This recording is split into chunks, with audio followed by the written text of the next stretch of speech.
Hello mga mi, nag-celebrate nga pala kami ng first birthday ni Baby Aiden. So, on January 2, pumunta muna kami sa Carmelite Church para mag-pray. Diba yun naman talaga yun, tradition or culture ng mga Filipino, pag birthday pupunta ng church para magpasalamat.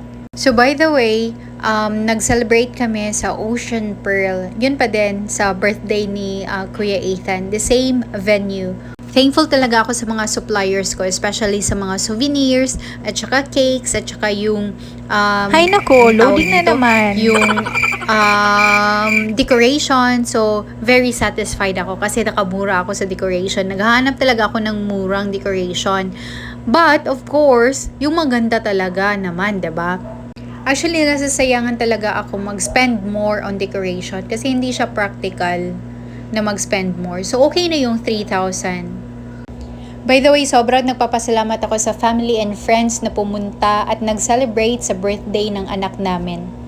Kasi January 3 is resume ng class at saka resume ng work, pero andun sila. So, sobrang na-appreciate ko talaga. So, wag na nating patagalin pa. Let's start with the prayer of Kuya Ethan. In the name of the Father, the Son, and the Holy Spirit, amen. Dear Lord, Pagsikang kentoy, oy. baby, brothers, sisters, and baby Aiden. We pray for goodness, grace, mercy, and blessings. We ask for many more years of life and love to our family. We thank you for another year of all of the blessings. In Jesus' name, amen. We pray, amen.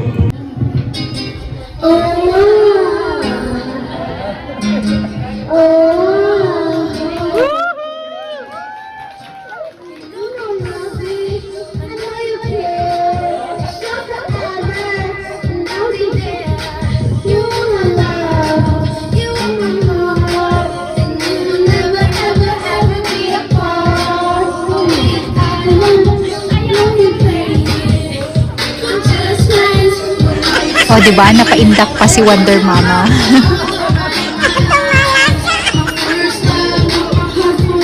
Ato Glenn! Ato Glenn! Go! Dali, Ato Glenn!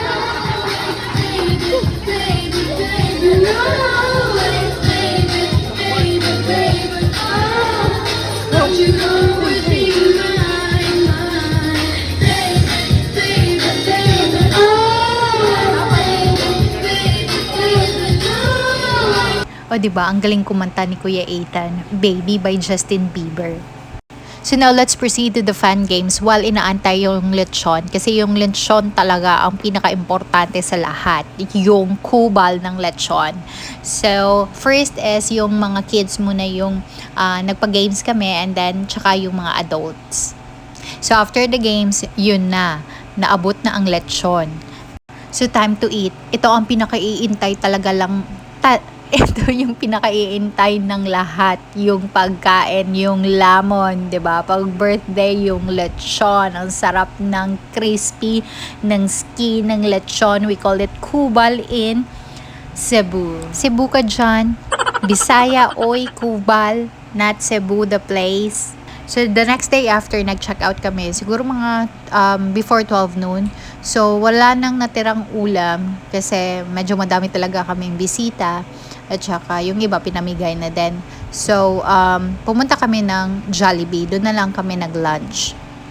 So, now, time to open the gifts of Baby Aiden. Maraming salamat talaga sa mga gift nyo kay Baby Aiden. Sobrang na-appreciate namin. This is your Wonder Mama saying, ang sarap talaga sa feeling na alam natin na hindi tayo nagkaroon ng ganong selebrasyon pero naibigay natin sa mga anak natin. Thank you so much for watching. Follow for more mom and baby tips.